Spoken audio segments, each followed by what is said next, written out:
aula da disciplina de planejamento de experimentos, onde a gente vai falar a respeito dos experimentos, seus objetivos, princípios, etapas do planejamento. Então, o foco, né, vamos dizer assim, geral da disciplina é a análise dos experimentos.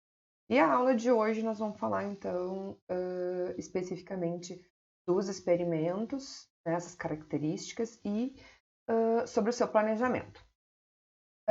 A estatística, né, ela não se ocupa somente da análise, né? Apesar do foco da nossa disciplina estar aqui na parte de análise, a estatística permeia todas as etapas até a análise, ou seja, desde o planejamento do experimento, a sua condução, né, ou seja, a execução, instalar, conduzir, coletar os dados, para que esses dados possam ser analisados. Essa, então, é a nossa última etapa, né? Apesar, então, do foco da disciplina estar na análise, todas as aulas seguintes a gente vai estar falando da análise dos dados, a gente vai estar chamando atenção, de vez em quando, né, a respeito do planejamento, dos cuidados da execução, tá? Então, hoje vamos ver, então, quais as características que são importantes para o planejamento do experimento. Tá? Então, vamos começar definindo o que é um experimento. Então, o experimento é um teste, né, uma série de testes, em que a gente faz mudanças relevantes nas variáveis de entrada, né, do nosso processo, que são as nossas variáveis que são controladas. Essas a gente vai fazer, então, modificações, para que a gente identifique, né, que a gente consiga verificar mudanças na saída do nosso processo, na variável resposta do nosso processo, tá? Então, o objetivo é identificar como as modificações que a gente fizer na entrada, nas variáveis controladas do nosso processo, como elas interferem, como elas causam modificações na variável de saída, né? Porque o nosso objetivo, então, é identificar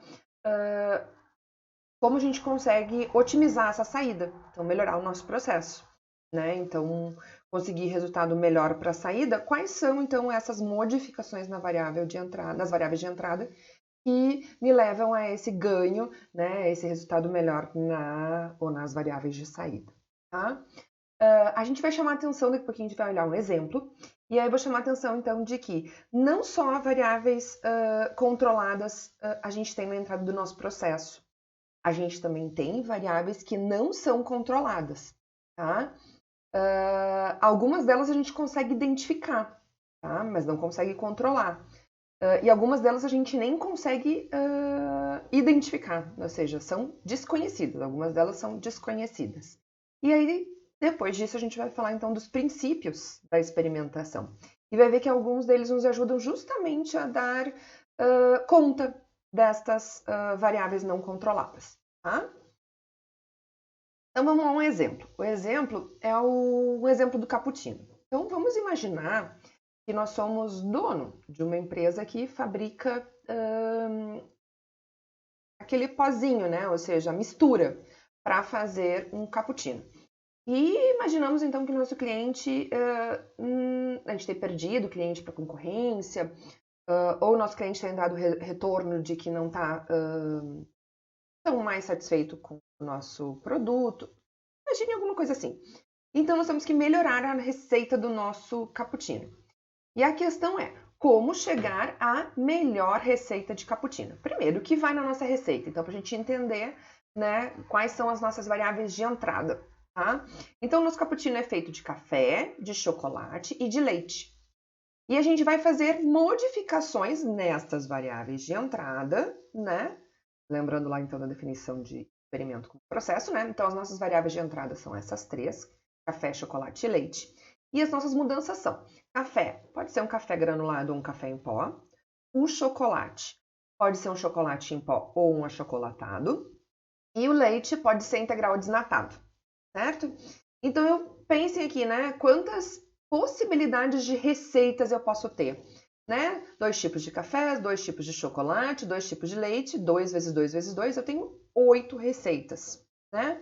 Então, essas são as nossas modificações nas variáveis de entrada. Então, eu quero identificar qual é destas 8, qual é ou quais são, né? Quais dessas 8 receitas de cappuccino vão nos levar ao melhor cappuccino, né? Ou seja, deixar o nosso cliente satisfeito. E aí vem uma pergunta: o que é um bom cappuccino? Né? Então, é a nossa variável de saída do processo, onde eu vou identificar se estas modificações causam diferença no que seja um bom cappuccino, buscando um bom cappuccino, então aqui melhore, né, o resultado, né, de saída. Vai ser a nossa receita escolhida. Tá, mas então o que é um bom cappuccino? Sabor, consistência, aparência. Então a gente vai falar também, quando a gente vai falando lá das etapas do planejamento, que a definição da variável de saída também é muito importante, né, na etapa de planejamento. Né? Então vai ter interferência também lá quando a gente chegar na etapa de análise dos dados. Tá? Então imagine, sei lá, que eu vou, por exemplo, avaliar o sabor. Né? Mas quem vai avaliar o sabor? Ou seja, quem vai experimentar esse nosso cappuccino? Né? Então, pessoas, né? Obviamente, a gente vai fazer essa mistura, né? Essa receita, vai preparar esse cappuccino e vai dar para algumas pessoas experimentarem. E aí vem algumas perguntas. Cada pessoa experimenta uma receita ou cada pessoa experimenta as 8 receitas? Então, algumas questões que são importantes a gente lembrar. Então, alguém pode dizer assim, eu acho que era interessante pensar que cada pessoa experimente as 8 receitas, né? Por quê? Porque as pessoas têm gostos diferentes. Algumas pessoas apreciam mais café, outras menos. Algumas pessoas gostam mais de uma bebida mais doce, outras de bebida menos doce. Isso tudo tem relação com as nossas receitas. Então, se eu colocar cada pessoa experimentando uma única receita, eu posso ter uma variabilidade muito grande entre as avaliações de sabor, se essa for a nossa variável resposta, dos nossos cappuccinos, e elas não serem necessariamente relacionadas com a receita, e sim as pessoas, que têm, então, essas preferências diferentes, né? Tem essas avaliações muito diferentes, ou seja, uma variabilidade muito grande entre as pessoas no que diz respeito à sua aceitação quanto ao cappuccino, entendem? Então, talvez o indicado num primeiro momento, pensando no planejamento, seria que cada pessoa experimentasse todas as 8 receitas. E aí, fazendo isso, a pergunta é: ela vai experimentar todas, cada pessoa vai experimentar todas as receitas na mesma ordem? Café 1, a receita 2, depois a receita 3? Pensem, não seria talvez uma ideia adequada, né? Não seria a melhor forma de conduzir esse experimento. Porque talvez o que pode acontecer é, no primeiro, sei lá, a pessoa pode ser um pouquinho mais generosa, né? Na hora de dar a nota para o primeiro cappuccino, porque é o primeiro que ela tomou. Aí o segundo já começa a comparação com o primeiro. Até o último, a 8ª receita, ela já pode estar com, né, o paladar já meio desgastado, cansada da própria experimentação. E aí o último cappuccino pode estar sendo prejudicado, percebe? Então, a questão é então que cada pessoa deveria estar experimentando numa ordem completamente aleatória. Então, a gente já fala em aleatorização, que é um dos princípios da experimentação que a gente já vai falar, tá? Outra coisa importante também, né, que diz respeito a quem vai experimentar, apesar de não estar a perguntinha aqui, é quantas pessoas então vão experimentar? Outra etapa importante do planejamento é dimensionar, né, qual é o número das nossas quantas unidades, ou seja, né, quantos indivíduos vão fazer a experimentação das nossas receitas. Tá? E aí agora vem, o que mais pode influenciar no sabor? Né? Ou seja, por enquanto a gente falou aqui das variáveis controladas e aqui da nossa variável resposta. Então, eu vou voltar aqui um pouquinho. Eu estou falando das variáveis controladas, que aqui são 3, né? O café, o chocolate e o leite. A variável de saída, que a gente pode, né, vamos dizer aqui para simplificar, definir uma nota de 1 a 10, por exemplo, de 0 a 10, para o sabor do café. Mas a gente tem outras variáveis que podem sim estar influenciando nesse sabor, né? Na nota que a pessoa vai dar para o café. Né? Então, só para a gente simplificar, o que mais poderia estar sendo interferindo, né, no sabor? A temperatura da água, a ordem com que eu coloco esses ingredientes, a forma com que eu mexo, né, a água com a receita, a própria xícara, né, se essa xícara é uma xícara transparente, é uma xícara grande, é uma xícara que foi pré-aquecida, a temperatura do ambiente pode talvez influenciar. Percebem, gente? Então tem um monte de outras possibilidades. A própria, né, que a gente já tinha falado, né, as pessoas, né, influenciam, né, no sabor. Uma pessoa que é mais criteriosa, menos criteriosa, que gosta de uma coisa mais doce, menos doce, tá? Então, a gente vai falar depois no planejamento o quanto essas características devem ser, essas variáveis, né, não controladas, na medida do possível, na medida do possível, devem ser listadas, tá? Para que a gente, pelo menos, tente conhecê-las. E a partir dos princípios da experimentação, que a gente já vai ver, a gente tente minimizar a interferência delas, tá? E por fim, como que a gente vai analisar esses dados? Então também vamos falar aqui de uma das etapas da experimentação, que é a análise, e a gente vai falar, né, hoje, rapidamente, da nova análise de variância, que é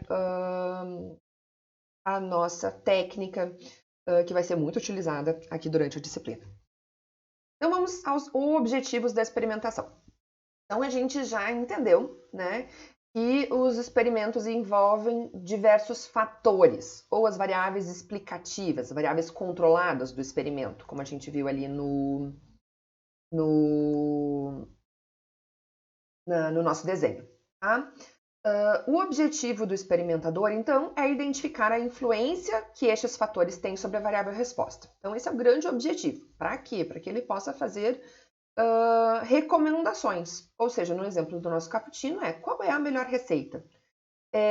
Qual é o melhor tipo de café? Qual é o melhor tipo de chocolate? Qual é o melhor tipo de leite? Que vai dar o melhor sabor. Tá? Para um experimento ser o mais eficiente possível, é preciso que um procedimento científico seja utilizado na hora de planejar. Então, nós vamos falar bastante, né, a respeito do delineamento experimental. É o quê? O processo de planejar o experimento, de modo que os dados, né, coletados sejam apropriados, possam ser analisados através de métodos estatísticos, né, gerando conclusões que sejam úteis, né, que sejam objetivas e válidas. Tá? Que a gente possa, então, portanto, com base nesses dados coletados desse experimento, chegar à nossa recomendação. Então, o planejar é muito importante, porque senão eu não vou ter dados que permitam que a análise me leve a conclusões válidas, né? Que eu chegue, portanto, nessas recomendações. Ou seja, qual é a melhor receita de cappuccino? Então, vamos a algumas definições, né, que a gente viu nesse exemplo, né? E eu vou chamando a atenção a partir do exemplo do café. Primeiro, fator. O fator, ele pode ser de dois tipos, tá? De tratamento ou experimental, né? Sinônimos. Então, eu posso dizer fator de tratamento ou fator experimental, que são as nossas variáveis controladas, tá? Ou seja, as nossas variáveis explicativas, que são, no nosso exemplo, café, chocolate e leite. Um outro tipo de fator que a gente pode ter são os fatores de restrição ou fator de bloqueamento. E no nosso exemplo são as pessoas. Porque a gente, no momento que decidiu que cada pessoa vai tomar as 8 receitas, cada pessoa é um bloco, é um fator de restrição, né? Que é justamente para a gente garantir a homogeneidade nas notas das 8 receitas, porque uma mesma pessoa vai estar experimentando as 8 receitas. Nós vamos falar um pouquinho mais de bloqueamento para frente. Depois a gente tem uma outra definição importante, que são os níveis, que são as possibilidades de modificações de cada fator, né? Então, se a gente pensar no fator café, o café pode ser granulado ou em pó. Então, granulado e em pó são os níveis do nosso fator café. Tratamento. Tratamento são as combinações possíveis de todos os níveis dos nossos fatores, né? Ou seja, são as nossas receitas. Aquelas 8 que eu tinha comentado, né? Então, eu tenho 2 tipos de cafés, 2 tipos de chocolate, 2 tipos de leite. Se eu combinar estes níveis destes 3 fatores, eu tenho lá 8 tratamentos, que são as nossas receitas. E aqui a gente tem um exemplo dela, tá? Café granulado, chocolatado e o leite desnatado. E, por fim, uma outra definição importante diz respeito à unidade experimental, ou seja, aquela que eu vou atribuir este tratamento, esta receita. Ou seja, cada cappuccino que eu vou preparar, né? Sei lá, a xícara, né? A porção ali de café. Então, cada unidade experimental é onde eu vou fazer a aplicação do meu tratamento, ou seja, cada cappuccino preparado com cada uma das receitas. Outra questão importante é a gente definir a população para a nossa inferência. Né? Então, agora eu vou dar um outro exemplo, que a gente também vai falar bastante. Imaginem que o nosso objetivo seja identificar, comparar, né, 4 rações para ganho de peso de suínos. Nosso objetivo, então, é identificar qual dessas 4 rações vai me dar o maior ganho de peso dos suínos. Mas imaginem também que, né, as propriedades, né, que cuidam desses suínos, né, e alimentam eles, têm suínos de diferentes raças, então é importante a gente falar aqui, né? Então, eu posso ter suínos de diferentes raças, e ao alimentar esses suínos, essas propriedades têm alimentadores tanto mecânicos quanto manuais. Algumas têm alimentadores mecânicos e algumas têm alimentadores manuais. Então, uma questão agora a se colocar é, se o pesquisador usar apenas uma das raças de suínos, das diferentes disponíveis no seu experimento, ou alimentar esses suínos, por exemplo, só com alimentador mecânico, a gente não vai poder concluir que a amostra dele, né, a gente vai poder identificar que a amostra dele não é assim representativa da população, né, porque ele não está contemplando as diferentes raças e nem os dois tipos de alimentadores. A menos que ele tenha alguma informação prévia de que raça ou o tipo de alimentador não tenha influência sobre o ganho de peso dos suínos, né, no que diz respeito à comparação das rações que a gente está fazendo nesse experimento, seria muito perigoso ele não levar em consideração, ou seja, ele fazer inferências a respeito do ganho de peso dos suínos com relação às rações, se ele não levar em consideração as diferentes raças e os diferentes tipos de alimentadores, né? Se ele não tem nenhum tipo de informação, o ideal, né, seria que o pesquisador, então, incluísse no experimento dele todas as raças disponíveis, né, nessas propriedades e os 2 métodos de alimentação como fatores do experimento, né?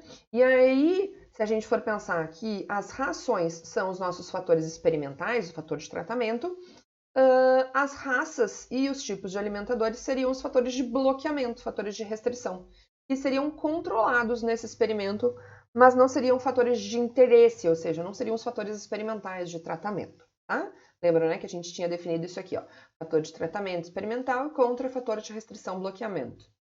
Então, nesse exemplo das rações, as rações seriam o fator, né, seria o fator de tratamento, o fator experimental, e as raças e os tipos de alimentadores seriam os nossos fatores de restrição ou fatores de bloqueamento, tá?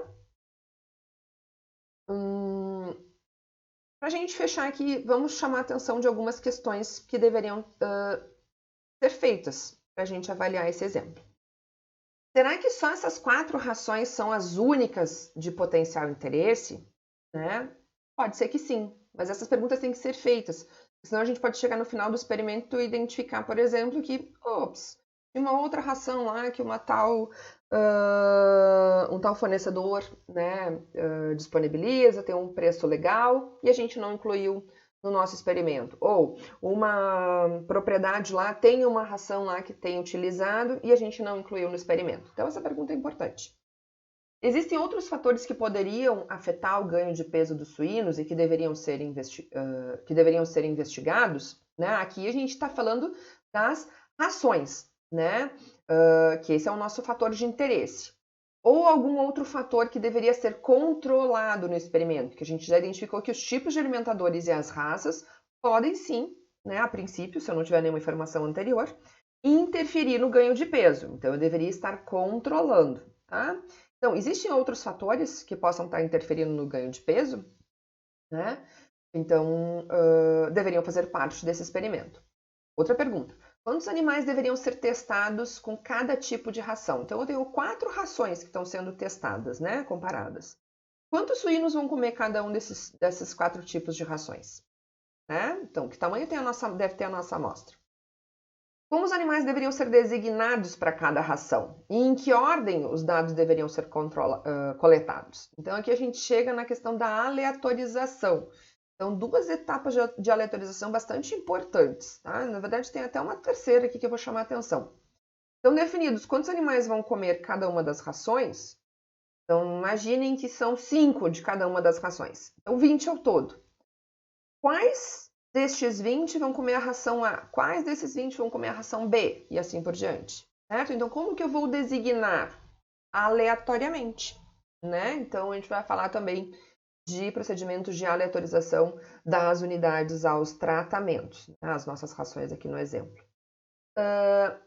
E aqui eu falo então da ordem em que os dados devem ser coletados, né? Ou seja, pesar no final, né? A gente vai pesar no início e pesar no final, para ter a nossa variável resposta, que é o ganho de peso desses suínos.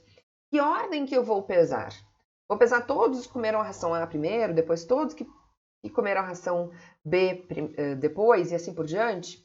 Não, o adequado é que a gente também seja aleatório na hora de coletar, né? Para que qualquer tipo de interferência, fonte de variação, não interfira nestes ganhos de peso, nesses valores coletados. E além disso, né, mais uma etapa que eu falei que está aqui no meio do caminho, né, que também deve ser aleatorizada, é a condução do experimento, né? Ou seja, esses animais vão ser alimentados durante dias, né? Sei lá, algumas vezes durante o dia, talvez, não sei. Também deve ser de forma aleatória, né? Então, eu não posso colocar primeiro o alimento para todos os animais da ração A, depois todos da ração B e assim por diante. Também tem que ser aleatório, então, na condução do experimento. Depois vem a questão da análise, qual é o método que vai ser utilizado, que nós vamos falar bastante nas próximas aulas, a ANOVA. E por fim, né, que é uma complementação da ANOVA, que a gente vai falar um pouquinho hoje também, vai fazer parte das próximas aulas, é que diferença entre ganhos de peso, né, entre 2 rações, né, de ganho de peso entre 2 rações, eu vou considerar como importante, ou seja, significativa. Né? E aí a gente vai falar a respeito dos métodos de complementação da ANOVA. Então vamos falar agora dos princípios básicos. Os princípios básicos da experimentação são 3. Repetição, a casualização ou a aleatorização e o bloqueamento ou controle local. As repetições. Então, repetições são obtidas quando a gente, quando o mesmo nível do fator ou um mesmo tratamento, que é a combinação dos níveis dos diversos fatores, é aplicado a mais de uma unidade experimental. Né? Então, o exemplo dos nossos suínos ali, a gente pensar que nem o exemplo que eu dei, que são 5. 5 animais vão ser alimentados por cada uma das rações, pela mesma ração. Né? Então, eu tenho 5 repetições no exemplo da ração. Né?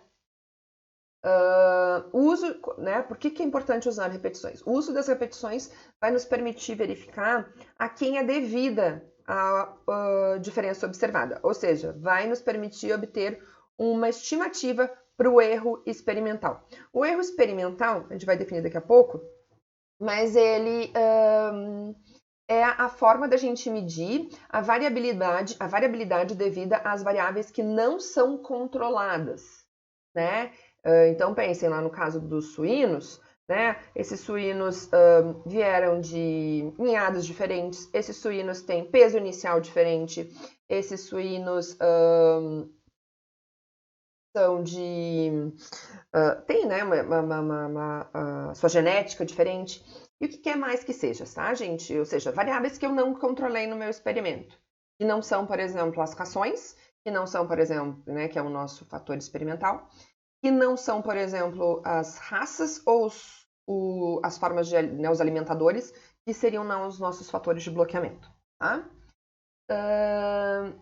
Qual é o perigo de não fazer repetições? Além de quando eu não repito, eu não tenho como estimar o erro experimental, né?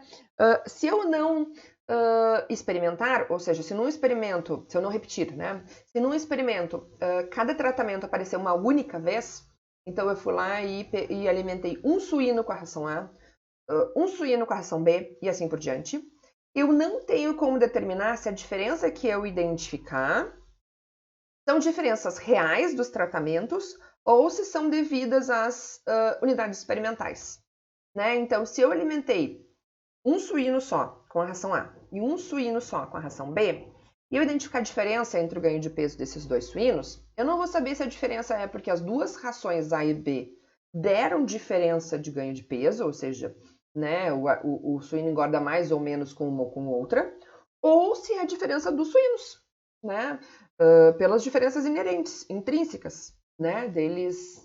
Um tem mais propensão a ter um engorde mais rápido e o outro tem uma propensão a um engorde mais demorado, certo? Então, é só eu repetindo que eu vou conseguir tirar, né, conseguir, né, identificar se essa diferença é devido aos tratamentos ou às unidades experimentais, né? Então, quando se eu tiver lá, por exemplo, 5 suínos comendo a mesma ração, a diferença entre esses 5 suínos que comeram a ração A é a nossa estimativa de erro experimental, né?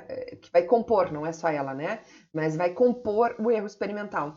E aí sim eu vou ter condições de identificar se uma diferença entre duas rações é devido às rações em si ou à diferença entre os suínos, tá? Outro princípio importante da experimentação é a casualização ou a aleatorização. E por casualização, o que a gente quer dizer? Que tanto a alocação da unidade experimental como a ordem na qual a gente executa, que eu tinha comentado, né, conduz, e coleta os dados do nosso experimento devem ser aleatórias, ou seja, aleatório do início ao fim na condução de um experimento. Por que isso é importante? Primeiro, os métodos estatísticos, geralmente, né, métodos paramétricos, requerem que as observações, né, ou os erros, né, dessas observações sejam variáveis aleatórias independentemente distribuídas. E a casualização é que torna essa suposição geralmente válida. Tá? A casualização também contribui, além disso, para que o efeito dos fatores extrínsecos, ou seja, as variáveis não controladas no nosso experimento, né, sejam distribuídos de forma homogênea. Tá? Exemplo lá que eu dei, né, do próprio, sei lá, o peso inicial dos suínos, os suínos serem de ninhadas diferentes. No momento que eu aleatorizo eles, né, os meus 20 suínos, as 4 rações, eu estou tentando espalhar, né, essa variabilidade e tornando, então, mais homogênea no que diz respeito às diferenças entre as rações. Tá? Além disso, para que a gente consiga fazer comparações válidas entre as médias dos tratamentos, é necessário eu assegurar que um determinado tratamento não foi favorecido ou prejudicado por alguma fonte de variação estranha, seja ela conhecida ou não. Né? Então, imaginem que eu colocasse numa mesma ração, lá na ração A, 5 suínos que nasceram de uma mesma ninhada, ou seja, são de uma mesma mamãe, né? Aí tinha aquele, né, o exemplo que eu acabei de dizer, né? Às vezes um tem mais propensão ao engorde do que outro, né? Engorda mais rápido do que outro. Então, se essa ninhada toda veio, né, vem da mesma mamãe, né, tem composição genética semelhante e ela for no sentido de favorecer o ganho de peso, a ração A pode ter resultado maior na sua média de ganho de peso e a minha dúvida vai ser: será que é porque a ração A dá maior ganho de peso realmente? Ou será porque ela foi beneficiada por ganhar suínos da mesma ninhada e esses suínos, por exemplo, terem maior facilidade de ganho de peso? Entendem? Por fim, o último princípio da experimentação é o bloqueamento. Né? O que é o bloqueamento? É uma técnica que a gente utiliza para aumentar a precisão com as quais as comparações entre os fatores, entre os nossos tratamentos, vão ser feitas. Tá? Frequentemente, o bloqueamento é utilizado para reduzir a variabilidade transmitida a partir dos fatores de ruído, ou seja, fatores que podem influenciar a resposta. né? Aquelas nossas variáveis não controladas, que podem estar presente, né, no nosso experimento, mas que a gente não tem interesse, tá? Um exemplo lá dos cafés seriam as nossas, os indivíduos, as pessoas, né? Onde cada pessoa vai experimentar todas as 8 receitas, tá?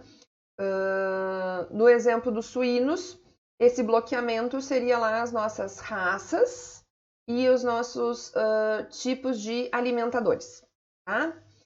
Esse princípio do bloqueamento, ele é aplicado quando a gente sabe a priori da existência de uma variação no ambiente experimental e que a gente não pode correr o risco de efetuar uma casualização completa dos tratamentos às unidades experimentais. Então, eu sei que existe diferentes raças e a questão é, essas diferentes raças podem ter ganhos de peso, né, engorde diferente. Então, se eu aleatorizar, né, eu tenho diferentes raças lá nos meus 20 suínos, que eu vou atribuir as 4 rações. Se essas diferentes raças podem ter ganho de peso diferente, né, engorde diferente, e eu aleatorizar completamente, eu posso ter, por exemplo, mais suínos de uma determinada raça comendo uma ração, e essa ração lá acabar sendo beneficiada ou prejudicada em função de ter mais suínos daquela raça sendo alimentados por aquela ração, certo? E a gente conseguiria resolver satisfatoriamente esse problema agrupando as unidades experimentais homogêneas entre si, ou seja, criando grupos, blocos.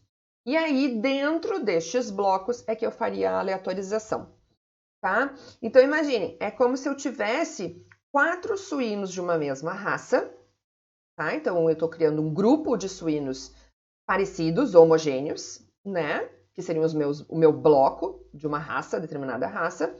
E esses 4 suínos, cada um deles vai ser alimentado por uma das rações. Um vai receber a ração A, o outro vai receber a ração B, o outro a C, o outro a D. E com isso, então, eu estou espalhando dentro do bloco, que é o homogêneo, as nossas 4 rações, que são o nosso fator de interesse, né? Os nossos tratamentos. Aqui eu tenho um outro exemplo para ajudar a entender. Então, imaginem que eu tenho um experimento que foi feito para determinar o efeito de 4 produtos químicos. Tá? O produto 1, 2, 3 e 4. Sobre a resistência de um produto. Então, eu quero saber se esses produtos químicos... Então, imaginem que, sei lá, pode ser uma tintura, né? Eu estou tingindo, alguma coisa assim. E eu quero saber se esses produtos interferem ou não na resistência do produto. Eu vou usar esse tecido, né, para produzir camisetas, por exemplo. Então, eu quero um produto resistente, tá? O que eu preciso saber? Que esse tecido ele vem em rolos, né? E talvez exista uma variabilidade importante entre os rolos, né? Cada rolo eu consigo dividir ele em 4 pedaços, tá? Em 4 partezinhas. Então, ao todo, né, se eu olhar aqui, eu tenho 5 rolos, cada um deles com 4 partezinhas, eu tenho 20 pedaços de rolo, 20 pedaços de tecido, perdão. Se eu aleatorizar completamente esses 20 pedaços, eu poderia estar colocando num determinado rolo mais de, né, aplicando, né, mais de um produto do que outro. E aí esse produto ser, né, beneficiado ou prejudicado, porque esse rolo aqui em si, né, é um rolo que tem um tecido mais resistente do que o o tecido que está no rolo 2. Se isso puder acontecer, né, até pela questão de estocagem, né, esses rolos podem ganhar mais ou menos resistência, né, pela estocagem ou pela máquina em que foi produzido, né, cada um desses tecidos, o que quer que seja. Eu faço o quê? Essas 4 partes aqui de tecidos que são do rolo 1 são mais homogêneas entre si, porque saíram do mesmo rolo.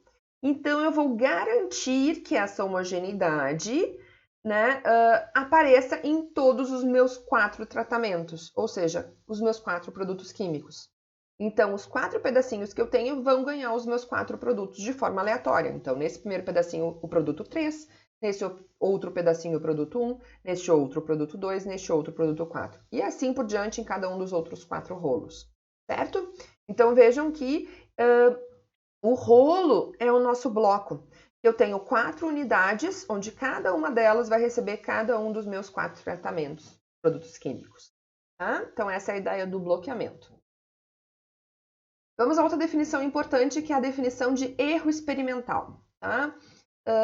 Uma questão importante é, todo material experimental tem variabilidade. Né? Então, se eu pensar lá nos meus suínos, de um suíno para o outro, vai existir variação de ganho de peso, independente se eles forem alimentados com a mesma ração ou não. Né? Então, pensando, eles sendo alimentados com a mesma ração, se eu pegar 2 suínos comendo a mesma ração, os 2 suínos tendo, sei lá, o mesmo peso inicial, os 2 suínos saindo da mesma ninhada, certo? Ainda assim, eu vou identificar variação, certo? Variabilidade no ganho de peso. Tá? Então, o que é o erro experimental? É a medida de variação existente entre observações de unidades experimentais tratadas igualmente, ou seja, que receberam o mesmo tratamento.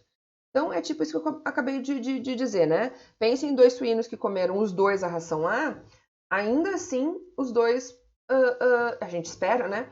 Que os 2 tenham ganho de peso diferente, né? E essa diferença não é devido à ração, é devido à própria unidade experimental, que é então a nossa, que vai ser utilizada para a estimativa do erro experimental.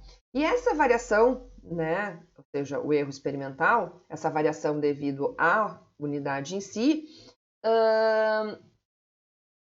pode ser devida a 2 fontes. Tá? Primeiro, né, a própria unidade, né? Então, a variabilidade inerente ao material experimental ao qual os tratamentos foram aplicados, ou seja, o próprio suíno, ou ainda variação que resulta de condução do experimento, alguma falta de uniformidade na condução do experimento.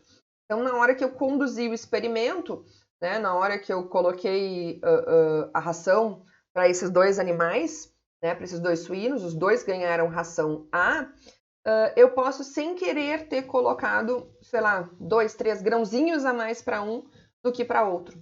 E isso interferir, né, e isso ser a causa desta pequena, né, dessa variação entre esses 2 suínos. Certo, gente? Condução que vai acontecer, isso seria uma falha, né, de uniformidade.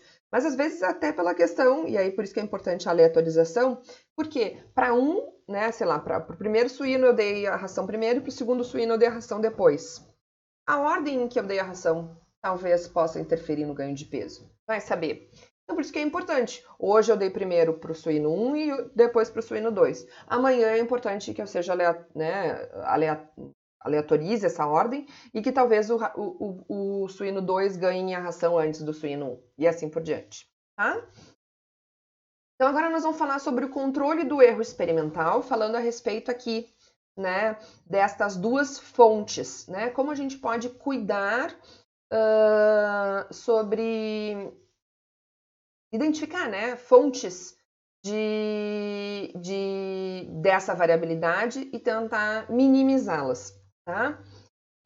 E para fazer esse controle, essa minimização do erro experimental, existem 3 formas, tá? Primeira delas, técnica experimental cuidadosa. Então, a primeira coisa é ser o mais uniforme possível na condução, tá? Eu dei algum exemplo ali no caso dos suínos. Então, na hora de aplicar os tratamentos, cuidar, erro de dosagem, que foi o exemplo que eu dei, né? Dei 1, 2 grãozinhos a mais para um suíno do que para outro.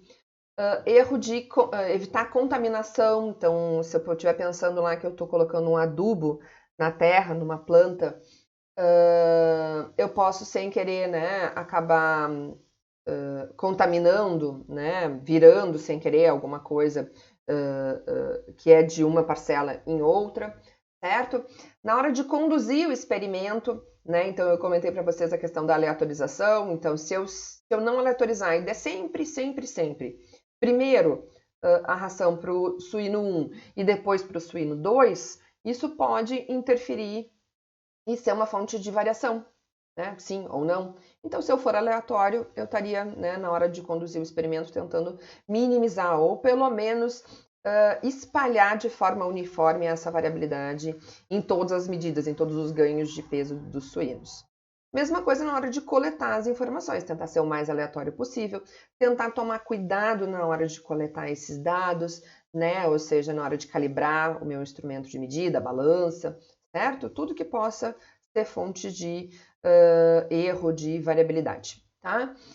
Uma outra coisa importante que existe né, na área da agronomia, que se chama, é o efeito de bordadura, o efeito de bordo, tá? Que evita, né, minimiza a competição entre parcelas. Então, só para dizer para vocês que vocês podem enxergar isso na literatura, então, para dar um exemplo, tá? Então, imaginem que eu estou lá fazendo a comparação entre adubos,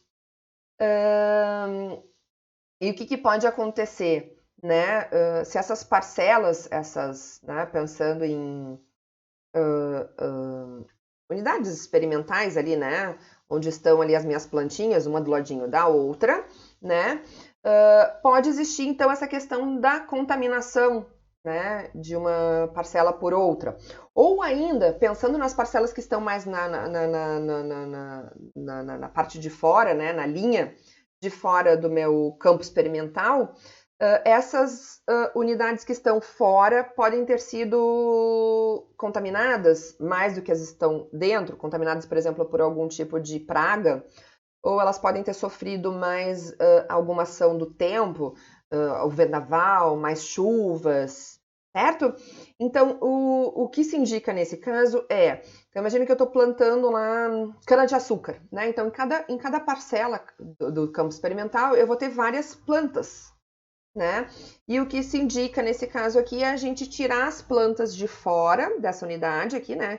Tirar toda a linha, né, que está fazendo a volta e ficar só com a parte de dentro, só com as plantinhas que estão dentro dessa unidade experimental. E isso, então, seria a ideia de efeito bordadura.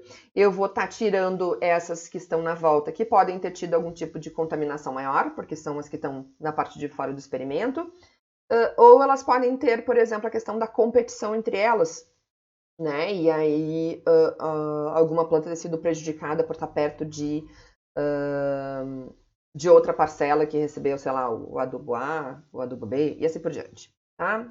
Acho que me fiz explicar, espero que sim. E por fim, uma outra opção é a questão de observações auxiliares ou concomitantes. E aí a gente sabe o quê? Que a precisão do nosso experimento pode ser aumentada quando a gente utiliza esse tipo de observação auxiliar, tá? E aí, então, a gente mede essas variáveis, essas observações auxiliares, e utiliza uma técnica chamada de análise de covariância. É a nossa última aula da disciplina, a análise de covariância, tá? O que é análise de covariância? Eu já vou dar um exemplo que vai ficar mais claro para a gente entender. O que a análise de covariância faz? Ela é utilizada, né, quando a variação entre as unidades experimentais é, em parte, devido à variação de algumas características, ou seja, dessas variáveis, essas covariáveis, essas observações auxiliares, que não puderam ser controladas, certo? Durante o meu experimento, ou que tiveram influência de alguns fatores estranhos durante a execução do experimento, tá? Eu vou dar dois exemplos para vocês identificarem justamente essas duas possibilidades. Ou seja, pode ser da própria unidade experimental, essa variabilidade, né? Ou seja, inicial, antes mesmo do experimento começar, ou pode acontecer durante o experimento, tá? E aí, se eu guardar essa informação adicional, essa observação auxiliar, eu consigo, então, melhorar a minha análise, botando essa variável, essa covariável na análise, usando a análise de covariância. Então, um exemplo, voltando ao exemplo dos suínos, imaginem o quê? Até eu já tinha, né, mais ou menos falado. Eu não vou conseguir suínos todos com o mesmo peso inicial, nunca, né? 20, né? Pensando no exemplo que eu dei. 20 suínos, né, eu vou usar no meu experimento. Impossível eu conseguir 2 suínos com o mesmo peso, então quem dirá 20. E a gente pode imaginar, talvez, que um suíno mais magro ganhe peso mais rápido, ou um suíno mais gordinho ganhe peso mais rápido, não sei.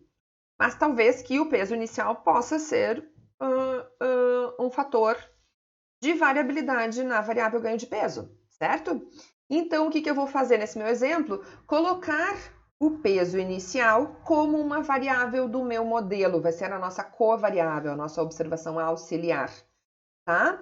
Para tirar a influência dela do ganho de peso, tá? A gente vai olhar isso, vocês vão conseguir entender quando a gente chegar lá na análise de covariância. Então, no início do experimento, então, eu já sei que o peso inicial pode ser uma fonte de variação importante e vou, então, guardar essa informação para minha análise lá no final. E o que pode acontecer também, às vezes, é durante a execução do experimento, algum fator estranho interferir na nossa medida. Então, imagine que eu estou avaliando aqui crescimento das plantas. Exemplo que eu dei agora da cana-de-açúcar, onde eu estou comparando diferentes adubos, certo? Eu quero identificar se os diferentes adubos dão um crescimento maior, né? Dão um aumento, dão mais crescimento da minha planta. Só que eu posso identificar que, pelo campo experimental, né, o exemplo que eu dei ali, né, algumas unidades pode ter mais chuva do que outras, certo? Né? Ou, sei lá, o campo experimental pode ter mais umidade, né, pensando na questão de chuva também.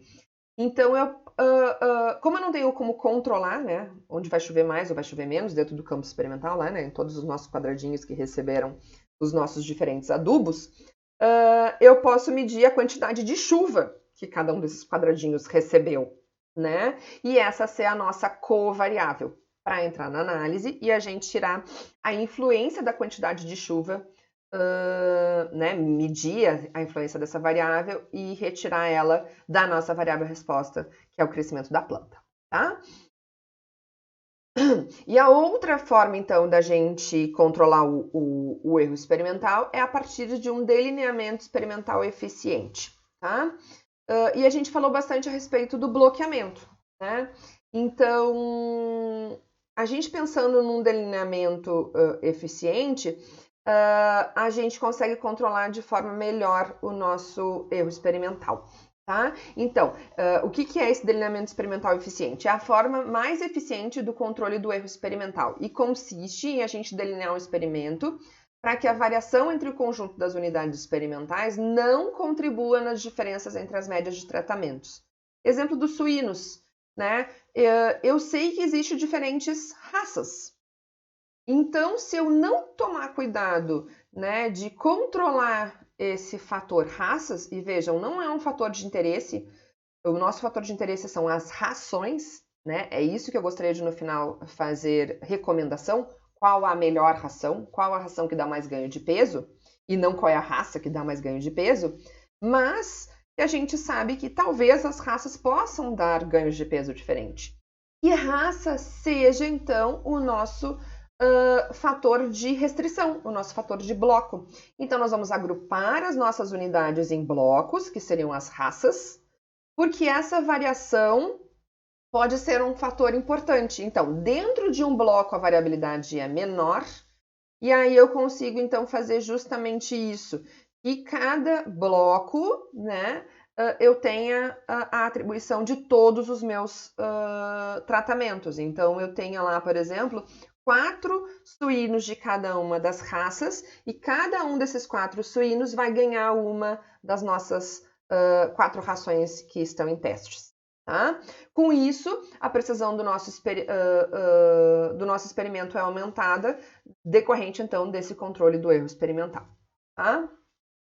Vamos agora às etapas da organização de um experimento.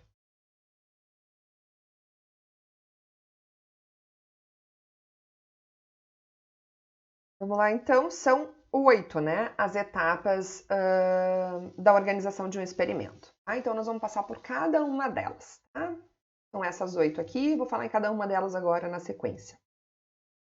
O primeiro, então, é o enunciado do problema e a formulação das hipóteses. Uma pesquisa científica sempre começa com a formulação das hipóteses. Então, as hipóteses são formuladas primeiro, no primeiro momento,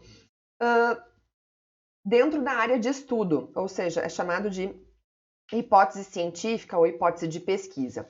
E na sequência a gente vai expressar essas hipóteses em termos estatísticos, ou seja, as nossas hipóteses estatísticas.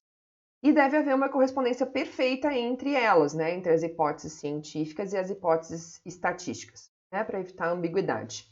Portanto, quando a gente faz o enunciado do nosso problema, a hipótese científica deve ser formulada de maneira precisa e objetiva. Tá? Então, vamos ver um exemplo. Então, imagine que o nosso objetivo seja verificar o efeito dos tipos de ração que diferem pela quantidade de potássio no aumento do peso dos nossos suínos, dos leitões, né? O exemplo que a gente tinha falado antes, tá? Então, a gente tem diferentes rações que estão sendo comparadas e essas rações diferem na quantidade de potássio. A gente pode atingir o objetivo do nosso experimento se ele for planejado com uma das seguintes finalidades. Uma, verificar qual ração proporciona maior ganho de peso, ou seja, comparar as médias de aumento de peso obtido com cada uma das rações, ou seja, comparar as médias de ganho de peso, ou ainda eu posso comparar, né, identificar, né, a curva de crescimento do ganho de peso dos animais, ou seja, estabelecer uma relação funcional entre ganho de peso e a quantidade de potássio das rações. Então vejam que não é mais, né, vai além de uma comparação de médias. Eu vou identificar essa relação funcional para poder identificar qual é a melhor quantidade de potássio, ou seja, qual é a quantidade de potássio que maximiza o meu aumento de peso. Tá?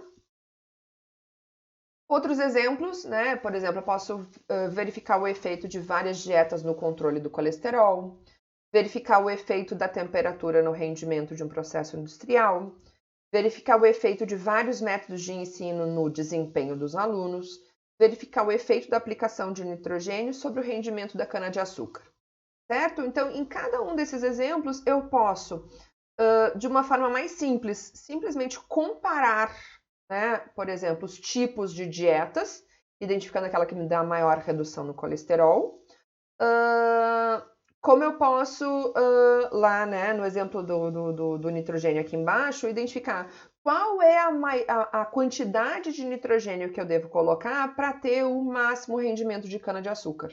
Né? Então, aqui eu estaria fazendo uma comparação entre as médias e aqui eu vou estar ajustando um modelo, né, uma regressão, para poder identificar o máximo na variável resposta, qual é o valor, né, o meu x, da minha variável, né, explicativa que atinge esse máximo no meu y, variável resposta. Tá? Segunda etapa é a escolha dos fatores que devem ser incluídos no experimento e os seus níveis. Tá?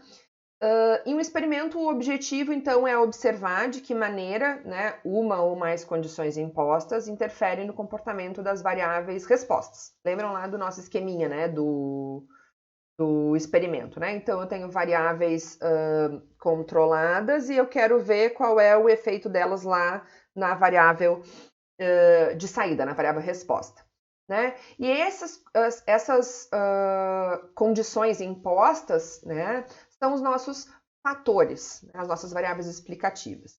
E no planejamento de um experimento é fundamental, então, a gente conhecer os fatores que afetem as variáveis de interesse. E os nossos fatores podem ser de dois tipos. A gente já tinha feito essa definição lá atrás. Podem ser fatores de tratamento ou fatores de restrição. Tá? A gente tinha visto que fatores de tratamento também podem ser chamados de fatores experimentais. E os fatores de restrição, que são atribuídos na hora da aleatorização, também podem ser conhecidos como fatores de bloqueamento. Tá? Então, agora vamos só, né, um pouquinho além das nossas definições que a gente já tinha feito lá atrás. Os fatores de tratamento são aqueles em que o pesquisador tem interesse em verificar a influência sobre a variável resposta. Então, no nosso caso, seriam as rações, ou seja, eu quero fazer uma recomendação. Qual ou quais as melhores rações para o ganho de peso? Tá? A gente também pode ter fatores de tratamento, né? Dentro dos fatores de tratamento, uma subclassificação que são chamados os fatores intrínsecos. tá? Que são aqueles em que eu não posso, que também, né, são aqueles em que o pesquisador tem interesse em verificar a influência sobre a variável resposta, mas que o pesquisador não consegue impor, não consegue aleatorizar a unidade experimental. Então, voltando ali às rações, eu consigo fazer uma aleatorização, pegar um suíno e decidir, esse suíno vai comer, né, aleatorizar, e esse suíno vai comer a ração C, porque caiu aleatoriamente para ele a ração C. E aqui o que seria um fator intrínseco, né? Um exemplo aqui mais claro, porque a raça aqui eu acho que não foi um bom exemplo, tá? Porque a raça a gente tinha usado no exemplo esse das rações, que seriam fatores de restrição, tá? Então esqueçam aqui a raça, pra gente não confundir. Mas sexo, eu posso estar querendo saber se os nossos... Qual é o sexo de suíno que engorde mais. Porque, sei lá, por exemplo, eu posso identificar que os machos engordam mais que as fêmeas, e a partir daqui eu vou só tratar, né, só reproduzir, faltou a palavra, tá? Suínos machos, porque os machos ganham mais peso, tá? Mas por que eu estou chamando, então, tratando diferente fator de tratamento de fator intrínseco? Os dois seriam fatores experimentais, porque são fatores em que o pesquisador tem interesse. Ó, o pesquisador tem interesse em verificar a influência, o pesquisador tem interesse em verificar a influência. A diferença é que o fator de tratamento eu aleatorizo, eu atribuo, tipo a ração, o suíno vai comer a ração C, e o fator intrínseco faz parte do suíno, né? Faz parte do indivíduo, da unidade experimental. Ou seja, o sexo, ele é macho ou ele é fêmea, eu não posso atribuir isso ao suíno, certo? Tá? E depois o outro tipo de fator que a gente já tinha falado lá, que são os fatores de restrição ou fatores de bloqueamento. São aqueles, então, que possibilitam que as conclusões a serem tomadas fiquem livres de determinados efeitos que a gente já sabe que podem ser importantes e que a gente pode controlar, certo? Mas que não é o objetivo da pesquisa. Então, por exemplo, ninhadas, ou as próprias raças, no nosso exemplo lá, raças. Os alimentadores, né? Lembram que tinha os alimentadores mecânico e alimentador manual, né? Aquilo era um fator de restrição, né? Porque eu não tenho como, por exemplo, tem uma determinada propriedade em que ela tem o alimentador mecânico. Então, não é uma escolha, esse é o alimentador que ela tem disponível, tá? Então, não é um fator em que eu vá de tratamento, em que eu vou poder dizer, o alimentador mecânico é melhor que o manual. Mas pode existir diferença entre eles e então eu preciso só restringir, bloquear, tá? A necessidade de incluir ou não esses fatores de restrição, a gente viu que é uma premissa básica do planejamento de experimento. Lembram, né? Que era um dos princípios, o bloqueamento era um dos princípios da experimentação, tá? Mais alguma definição? Tratamento. Então, a gente viu que tratamento é o procedimento em que a gente aplica, né, na nossa unidade e o objetivo é medir, comparar o efeito dele na variável resposta, né? Num experimento eu posso ter um ou mais fatores de tratamentos. E a gente já viu então que tratamento é a combinação dos níveis dos fatores, tá? Então, no nosso exemplo lá, a ração é um fator de tratamento, né? E então as diferentes rações são os níveis do fator ração, tá? A ração A, a ração B, a ração C e a ração D. Os nossos fatores podem ser qualitativos ou quantitativos. No exemplo da ração, a gente tinha falado agora há pouco tempo ali, né? Quando a gente estava na primeira etapa da experimentação, que eles seriam qualitativos, se eu estiver falando em tipos de rações, e ele seria quantitativo se eu estivesse falando em quantidade de potássio na ração, certo? Tá?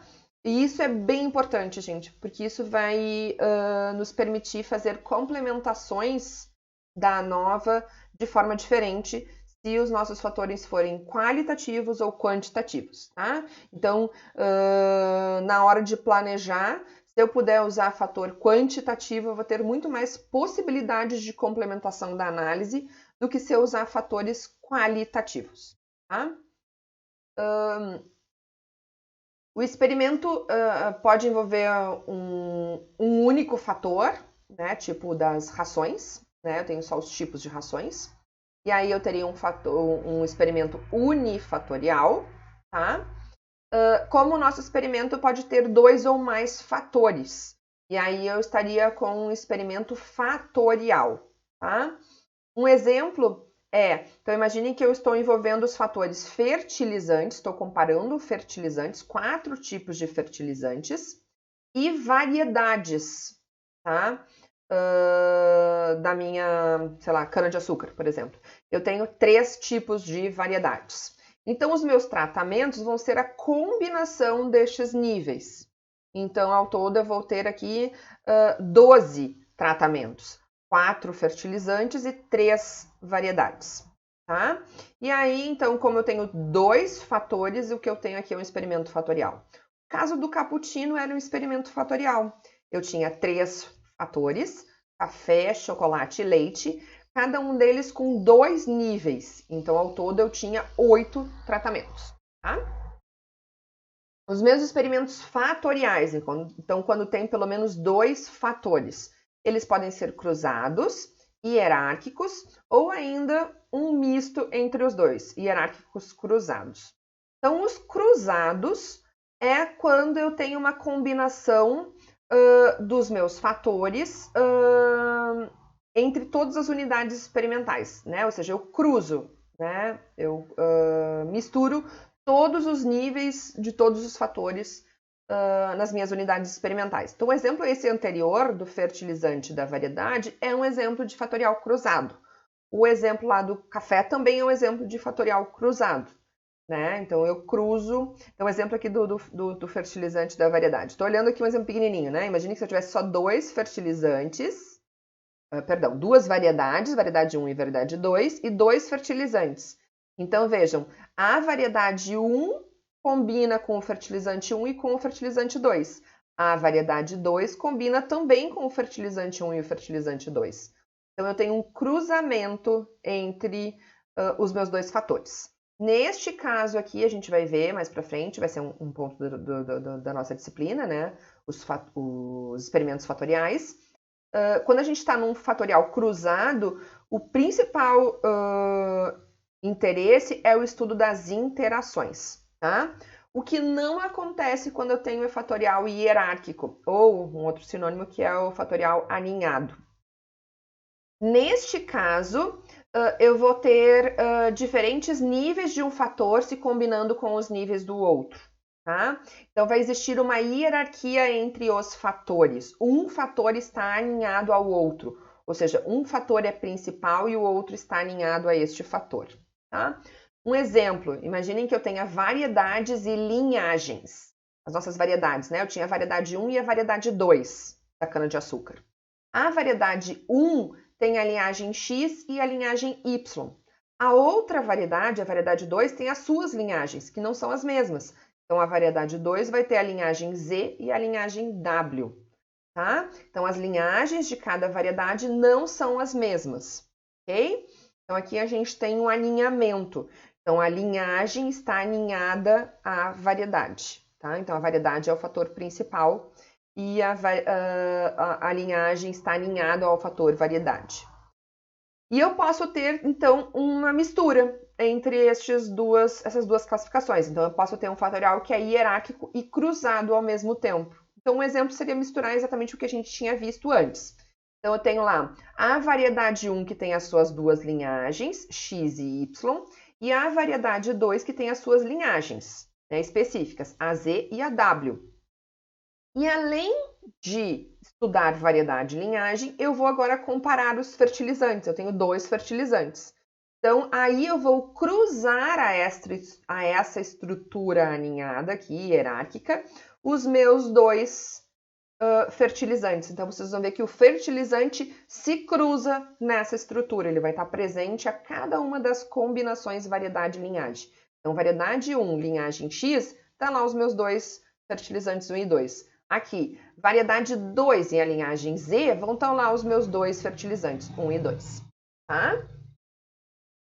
Além disso, outra definição importante no que diz respeito aos fatores, é que os meus fatores podem ser de efeito fixo ou de efeito aleatório.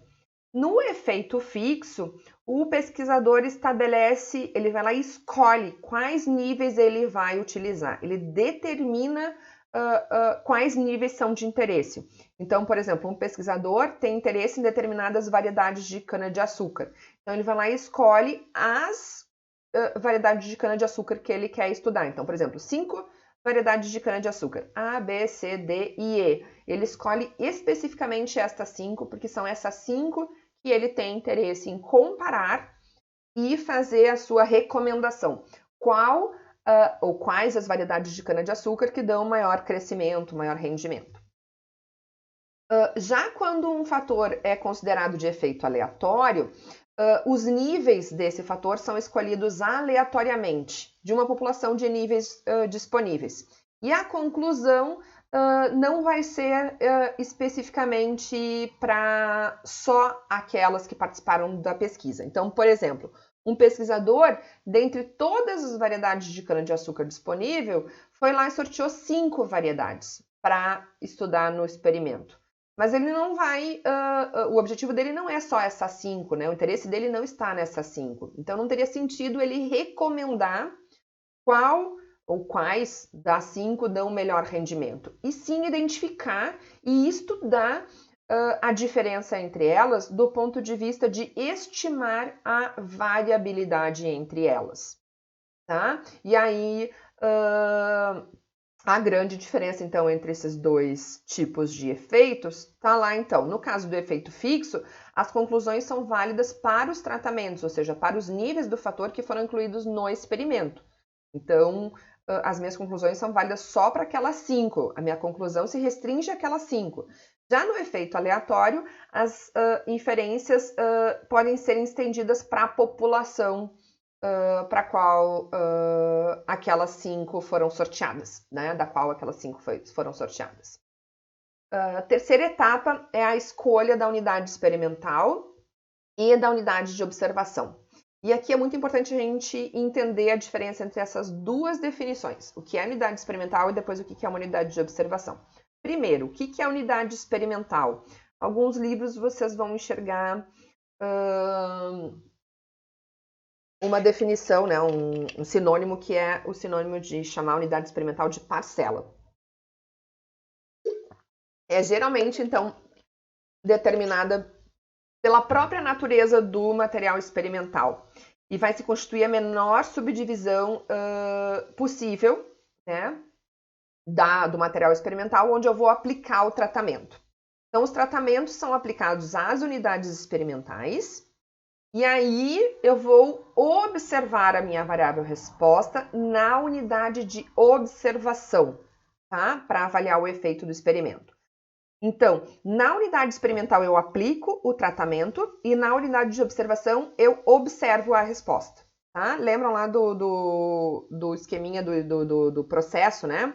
Então, as minhas variáveis controladas, os meus X, né, que são os meus tratamentos, eu vou aplicar na unidade experimental. E a variável de saída eu vou observar na unidade de observação. Às vezes, as duas coisas se confundem, tá? Por exemplo, no exemplo do suíno, eu vou atribuir a ração ao suíno. Então, esse suíno vai comer a ração A. E eu vou observar a variável resposta, que é o ganho de peso, também no suíno, ou seja, eu vou pesar aquele suíno lá no final e comparar com o peso inicial, né, diminuir do peso inicial, para ter o ganho de peso. Então, às vezes, a unidade experimental e a unidade de observação é a mesma, tá? Mas às vezes não. Por exemplo, imaginem que eu estou comparando adubos, diferentes adubos, tá? O adubo vai ser aplicado na planta, ou diretamente no solo, lá na unidade de solo, no quadradinho lá onde está, por exemplo, a árvore que eu vou plantar, tá? A minha mudinha de árvore que eu vou plantar. E se a minha planta for uma planta frutífera e eu quero avaliar o efeito deste fertilizante, deste adubo, por exemplo, na quantidade de frutas que eu consigo dessa planta. Então, vejam que a minha resposta, que é a quantidade de frutas, eu vou medir nos frutos, contando os frutos, né? Então vejam que eu apliquei o fertilizante, o adubo lá, né, na parcela, no campinho lá onde estava a plantinha, e a minha unidade experimental pode dizer, por exemplo, sei lá, o peso, a quantidade dos frutos, então vai ser lá nos frutos da planta, tá? É importante a gente saber isso, gente, porque a escolha da unidade experimental e também depois da unidade de observação deve ser feita, né, deve ser orientada no sentido da gente minimizar o erro experimental, tá? Ou seja, as unidades experimentais devem ser as mais homogêneas possíveis, para que quando submetida aos diferentes tratamentos, os efeitos sejam facilmente detectados. Tá? Então é importante que né, que nem estava ali antes, que seja a menor parcela possível, tá? Para que a gente consiga ter a menor fonte de variação e, portanto, que as diferenças entre os tratamentos sejam percebidas, sejam facilmente detectadas, tá?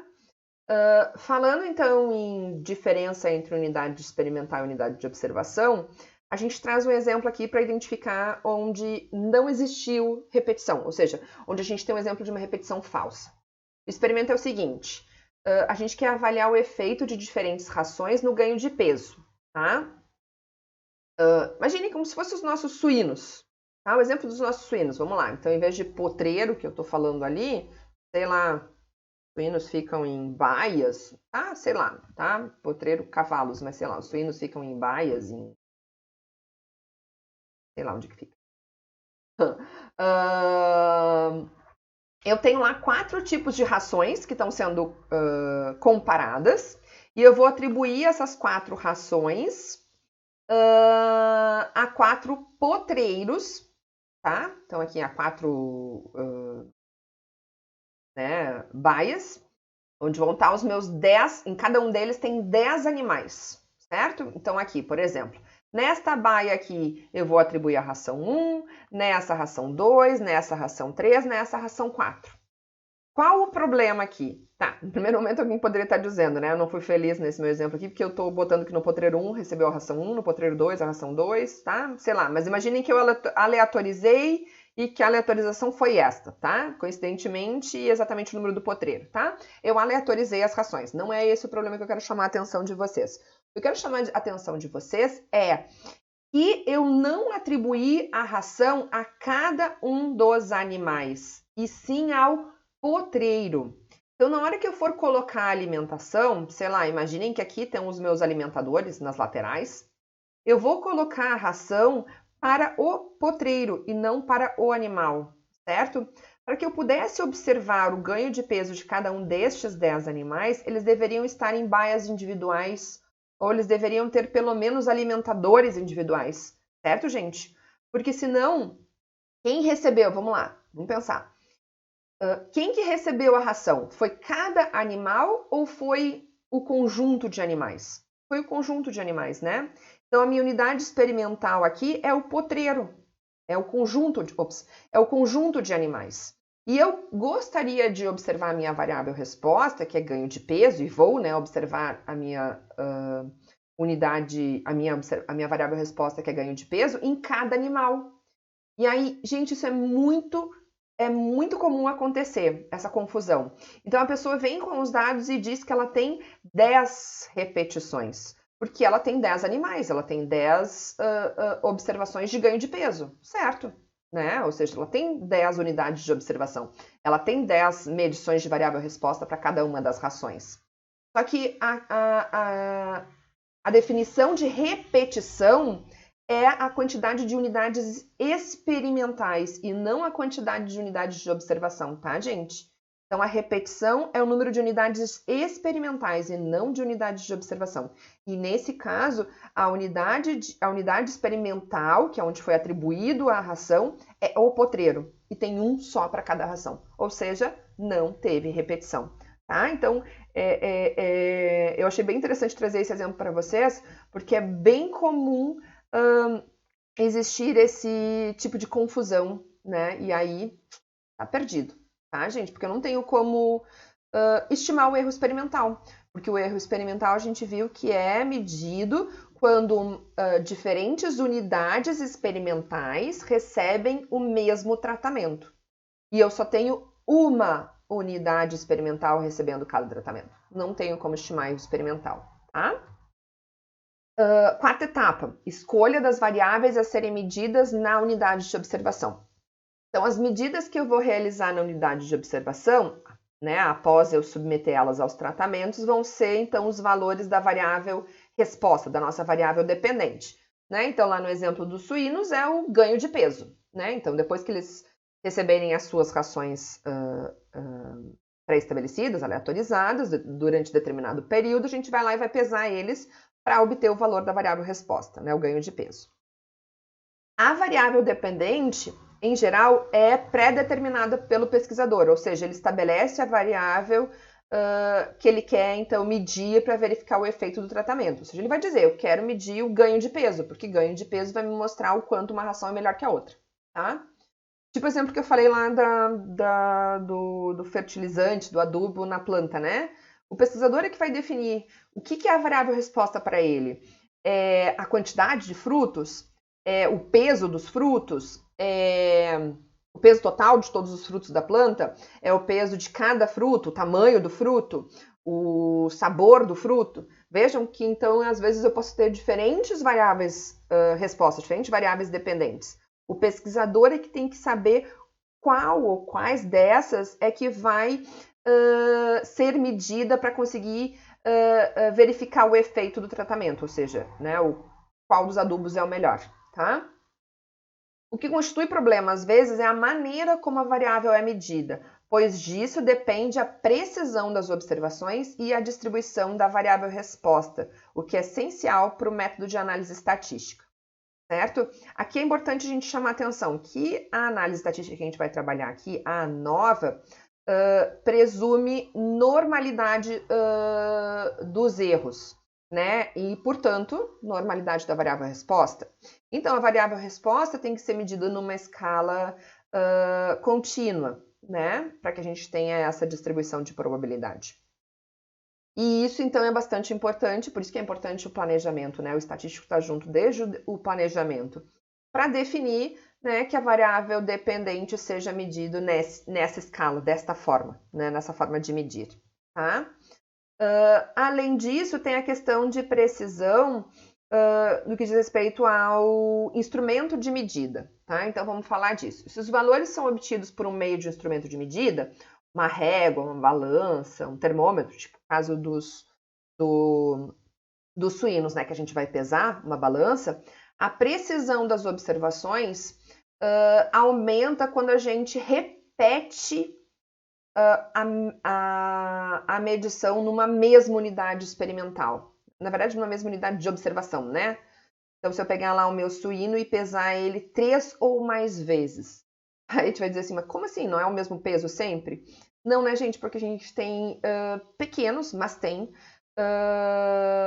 erros, né? Ou seja, tem variabilidade na hora de medir, né? Então, cada vez que eu colocar, claro, vai depender da precisão do meu instrumento de medida, né? Quanto mais precisa for essa balança, cada vez que eu for medir ela, pode dar uma diferençazinha pequenininha, mas pode dar. E aí é essa sugestão aqui, então, medir pelo menos 3 vezes e obter a média dessas 3 medições. E esta ser a medida da nossa variável resposta, tá? Então, aqui só para a gente resumir, as variáveis necessariamente presentes no meu experimento são as variáveis dependentes, que são as variáveis respostas, medidas na unidade de observação, e as variáveis explicativas, que constituem, então, um conjunto de fatores, né, utilizados no experimento, ou seja, que vão determinar as condições sobre as quais os valores das variáveis dependentes são obtidos. Se eu tiver qualquer outra variável que possa influenciar os valores da variável resposta, das variáveis dependentes, elas devem ser mantidas constante ou controladas e, portanto, medidas, né? Então, se eu tiver as raças, eu devo ou manter constante, todos os animais são da mesma raça, ou eu devo controlar, deve ser um bloco. Lembra o exemplo que a gente viu? Um outro exemplo, que daí é aquela técnica que a gente vai ver lá no final do curso, a última aula, que é a análise de covariância. Se eu imaginar, né, que talvez o peso inicial, que é diferente de um suíno para o outro, possa interferir no ganho de peso deles, eu devo, então, medir esta variável, guardar essa variável para a hora da análise também, tá? Então, qualquer outra variável deve ser incluída, tá? Determinação, quinta etapa. Determinação das regras para atribuição dos tratamentos às unidades experimentais. Ou seja, em outras palavras, o que eu estou dizendo é, como que eu vou atribuir os tratamentos às unidades experimentais? Eu estou fazendo a escolha do delineamento ou do planejamento experimental. E o planejamento experimental conta de duas estruturas básicas, a estrutura dos tratamentos e a estrutura das unidades. A estrutura dos tratamentos me diz como os meus tratamentos se organizam, ou seja, quais são os meus fatores, os seus níveis e como eles se organizam. Lembram lá, né? Eles vão se cruzar ou vão ser hierárquicos uns aos outros, tá? Então, isso vai mostrar a minha estrutura de tratamentos. Uma outra estrutura diz respeito às unidades experimentais. Essas unidades se agrupam ou não se agrupam? Exemplo dos suínos. Eu tenho as raças. Se eu tenho as raças, então eu vou ter grupos de raças, né? Então, eu vou ter lá uma raça, que eu tenho lá 4 suínos, onde cada suíno vai receber uma das 4 rações. Então, eu tenho grupos, blocos, que são as raças, tá? Então, eu tenho uma estrutura das minhas unidades também. Sim, né? Pode acontecer ou não, né? Não necessariamente a estrutura de unidades precisa ter esse agrupamento, tá? E com base nesta organização das unidades experimentais, ou seja, elas estão agrupadas ou não, e no que diz respeito aos nossos tratamentos, né, se são unifatoriais ou se são fatoriais, ou seja, eu tenho um único fator ou tenho mais fatores, eu vou ter diferentes delineamentos experimentais, tá? E vários desses a gente vai ver ao longo da disciplina. Então, a gente vai ver o completamente casualizado, nossa próxima aula. Depois a gente vai ter os blocos casualizados, perdão, blocos incompletos, quadrado latino. Algumas dessas coisas aqui a gente vai ver. Parcela subdividida a gente vai ver também, tá, gente? Então, alguns desses delineamentos a gente vai ver durante a disciplina. Sexta etapa, determinação do número de repetições. A identificação de um número, né, adequado de repetições é muito importante no planejamento de experimentos. Por quê? Não pode ser tão poucas, não pode ser, né, ou seja, não pode ser poucas repetições, e se eu tiver poucas repetições, pode não aparecer uma diferença significativa, que realmente exista. Mas também se forem muitas, ou seja, então vamos fazer bastante repetição para garantir que as diferenças significativas apareçam. Eu posso estar fazendo demais repetições além do necessário, né? E aí tá gastando tempo e dinheiro, né? Material experimental. Portanto, a gente deve identificar um número suficiente de repetições para que eu consiga identificar uma diferença como significativa, gastando o mínimo possível, tá?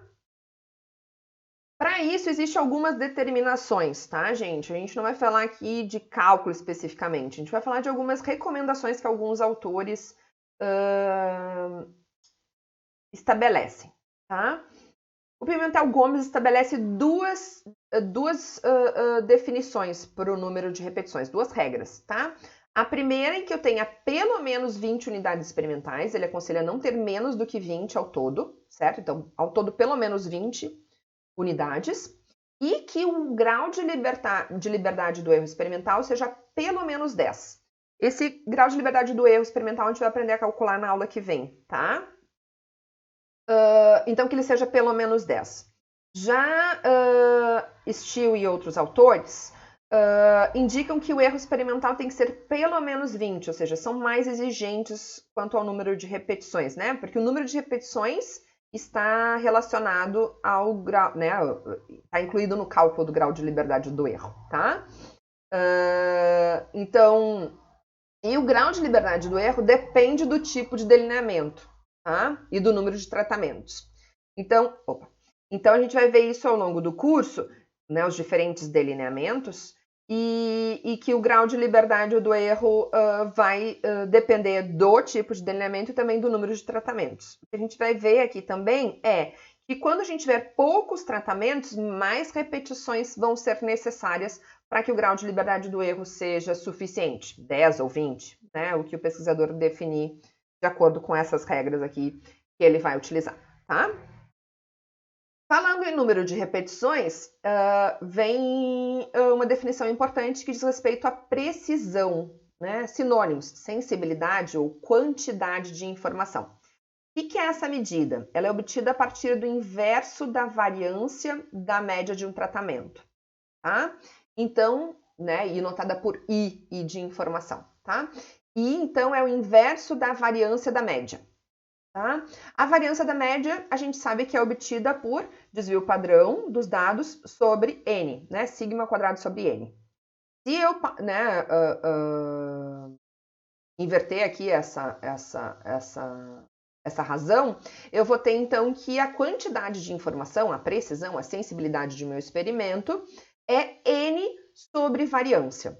Ou seja, quanto maior for a variabilidade dos meus dados, certo? Menor vai ser a informação, menor vai ser a precisão dos meus dados, tá? Da informação a precisão, né? Das minhas conclusões.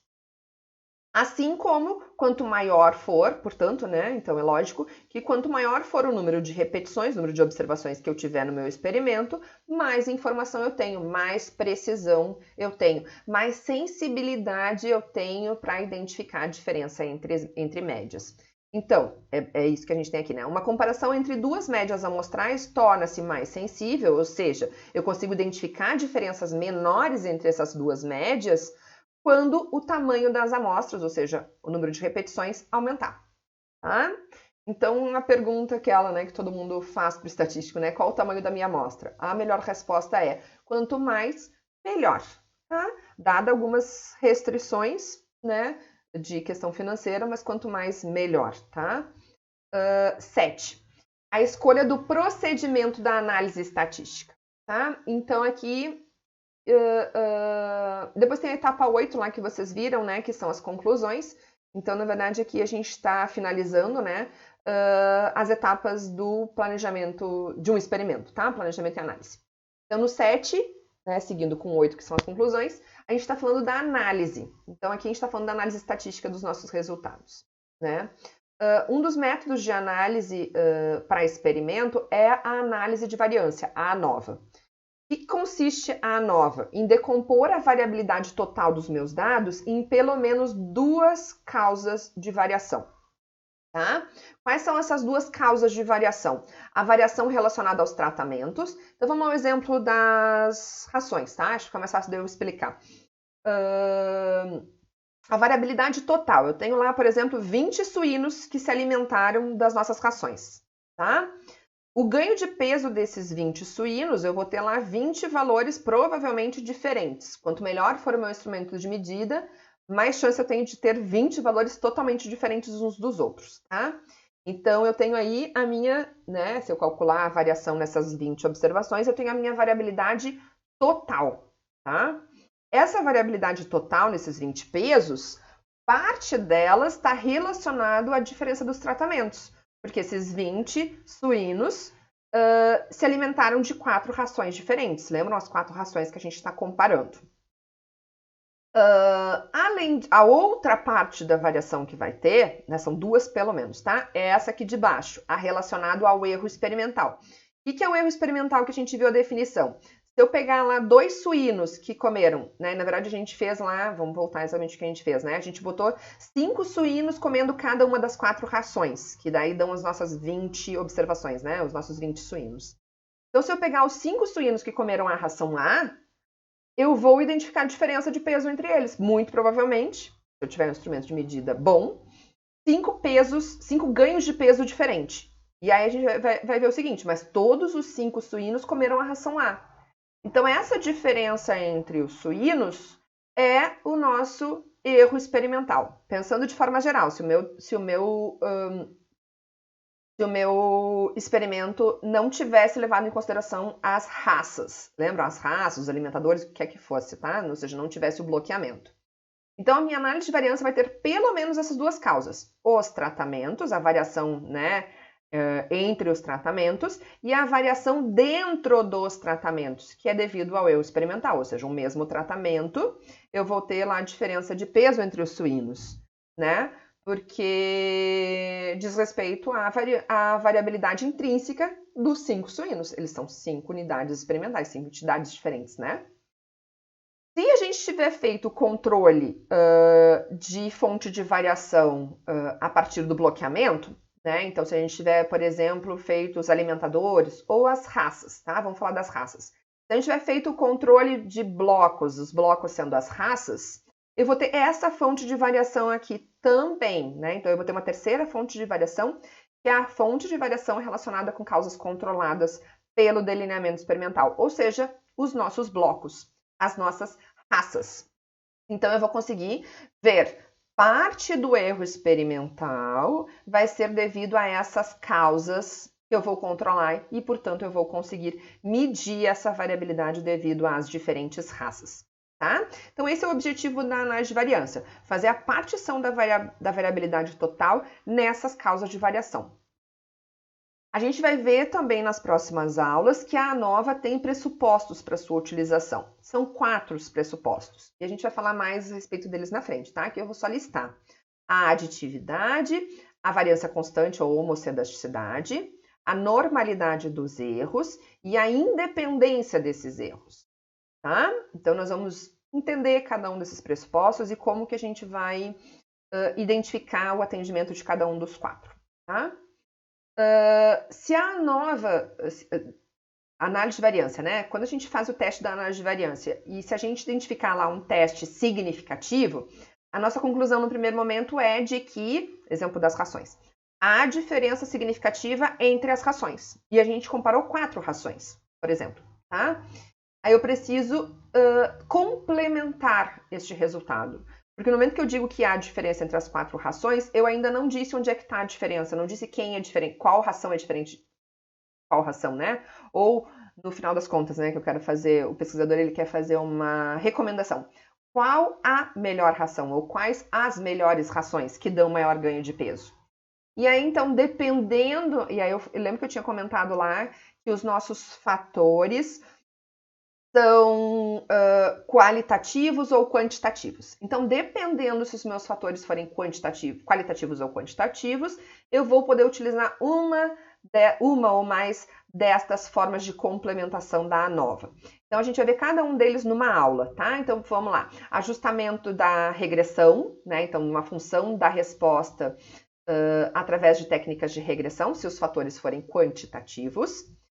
Eu vou poder usar a técnica de contrastes ortogonais se os fatores forem quantitativos ou ainda se eles forem qualitativos, mas permitirem uma estruturação. E eu vou poder utilizar as comparações múltiplas de médias se os meus fatores forem quantitativos, qualitativos, permitindo ou não estruturação, tá? E a gente vai ver que, na verdade, esta está em ordem aqui, né? Da melhor forma de complementação até a pior forma de complementação. E a gente vê o quê? Que esta última, ela pode ser utilizada em qualquer caso, mesmo sendo quantitativo ou qualitativo. Mas se o meu fator for quantitativo, ele vai ser melhor complementado se eu usar a regressão ao invés da comparação múltipla. Mas eu vou chamar a atenção disso com calma quando a gente vê os nossos... né, em cada aula, cada uma dessas formas de complementação. Para a gente finalizar, né, e entender os delineamentos que a gente vai ver para frente, eu resolvi trazer mais um exemplo aqui para a gente entender tudo que foi visto na aula de hoje, tá? O exemplo é de uma locadora de automóveis, tá? Imaginem que a locadora de automóveis está querendo reduzir o desgaste dos pneus. Tá? Então, esse é o objetivo do experimento. Ela vai fazer um experimento, então, com este objetivo. Reduzir o desgaste dos pneus. E ela vai medir o desgaste dos pneus, colocando, então, os carros da locadora a rodar. e vai medir desgaste como a diferença de espessura após 20 mil quilômetros de uso, ok? O que ela quer identificar é, existem diferentes marcas de pneus. Ela quer identificar qual que vai dar menor desgaste, certo?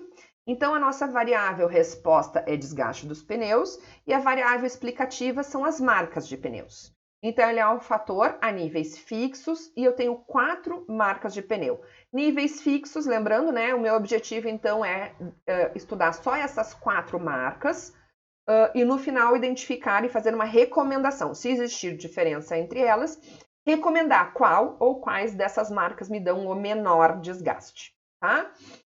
Mas a gente sabe que pode existir outras variáveis secundárias, eu estou chamando aqui, né, que podem interferir no desgaste dos pneus. E nós vamos adicionando cada uma delas para mostrar que quando eu considero e controlo cada uma delas na sequência aqui, eu vou ter um delineamento mais eficiente. E aí que a gente vai chegando nos nossos delineamentos ao decorrer da disciplina.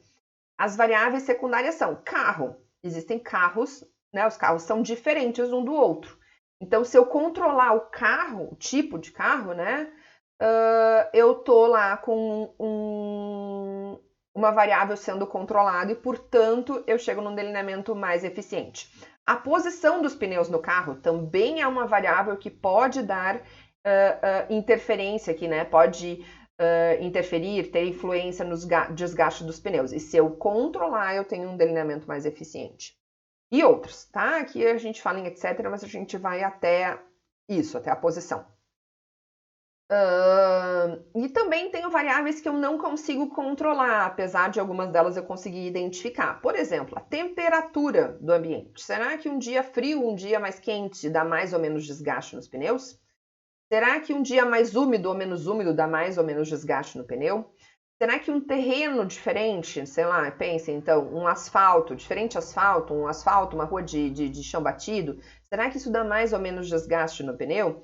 E outras trocentas tantas variáveis que a gente poderia ou não controlar, poderiam ser listadas, tá, gente? Etc. aqui, porque muita coisa poderia estar sendo interferindo. Aqui nós vamos pensar num caso mais simples para a gente poder entender o problema didático, tá? Então, nós vamos usar aqui letras para identificar as 4 marcas. Então, A, B, C e D são as marcas de pneus. E os números romanos aqui, ó, 1, 2, 3 e 4, para identificar os carros. Então, eu vou usar 4 carros e 4 marcas de pneus, tá? Então, tá aqui o nosso experimento num primeiro momento. O objetivo aqui é justamente a gente ir identificando falhas e possibilidades de melhora nessa proposição do experimento, tá, gente? Primeira coisa, falha. Esse experimento não tá legal. De forma nenhuma, não tá legal. Porque os totais para as marcas também são os totais para os carros. Então, vejam, neste carro 1, só botei pneus da marca A. Neste carro 2, só botei pneus da marca B. Ou seja, desta forma aqui, o efeito de marca de pneu e dos carros está completamente confundido. E a análise vai ficar prejudicada. Ou seja, eu não vou saber, imagine que eu vou lá e meço e identifico que o pneu A deu menor desgaste do que o pneu B, tá? A questão é, será que o pneu A é melhor, portanto, já que dá menor desgaste do que o B? Ou é o carro 1 que tem características que fez com que o pneu se desgastasse menos do que o carro 2? Certo, gente? Então, isso é um risco. É uma falha, né, desse delineamento. Então, uma segunda tentativa é a gente usar o delineamento completamente casualizado, que é a aula que vem, tá? Que a gente vai ver na aula que vem. Nesse tipo de planejamento, a distribuição dos pneus é feita de forma aleatória, tá? É como se eu tivesse colocado lá 16 papeizinhos dentro de um saquinho, 4 papeizinhos com a letra A, 4 papeizinhos com a letra B e assim por diante. E eu vou tirando papeizinhos, tá? Tirei papelzinho C, tirei papelzinho A, tirei papelzinho D, tirei papelzinho D. E assim por diante. Papelzinho A, B e C. Entendido, gente? O propósito da aleatorização aqui no caso é espalhar sobre os totais das marcas qualquer efeito de carro ou de outras variáveis não controladas, tá? Ou seja, eu sendo aleatório, eu estou tentando garantir que essas outras variáveis não tenham interferência na hora que eu for comparar as marcas, né? Quando eu falo aqui de totais de marcas, né? Na verdade, nosso objetivo vai ser comparar média das marcas, média de desgaste dos pneus das 4 marcas, que não tem efeito de outras variáveis, tipo o carro, tá? Se a gente olhar com mais cuidado, né? Ó, trouxe aqui para baixo agora o exemplo, tô circulando aqui, ó. Vejam, né? Que tem alguma desvantagem no delineamento. Ele não é um delineamento errado, tá, gente? Mas ele tem algumas desvantagens que a gente vai chamar a atenção agora, tá? Se a gente notar, ó, a marca A não foi usada no carro 3. E ela foi 2 vezes usada no carro 2. Se eu identificar, por exemplo, uma diferença entre o carro 1 e o carro... Perdão, o carro 2 e o carro 3, eu não vou saber se a diferença é entre realmente o carro 2 ou o carro 3 ou porque a marca A apareceu mais vezes no carro 2, certo? Ou seja, pode estar embutido na marca A algum efeito que possa existir de diferença entre o carro 2 e o carro 3. Certo? Então, se o carro 2, por exemplo, é mais leve, vamos supor, tá? O carro 2 é mais leve que o carro 3. O que a gente espera de um carro leve? Que ele tenha menos desgaste do pneu. E aí, se eu identificar lá que a marca A tem menor desgaste do pneu, eu não vou saber se é porque a marca A realmente tem menor desgaste ou porque ela foi beneficiada, porque apareceu 2 vezes no carro 2, que é mais leve, tá, gente? Então, esse é um risco, uma desvantagem do delineamento completamente casualizado. Então, nesse caso, o interessante seria a gente usar uma estratégia de bloqueamento, onde o carro seria o nosso bloco. E esse seria feito usando o delineamento em blocos casualizados, tá?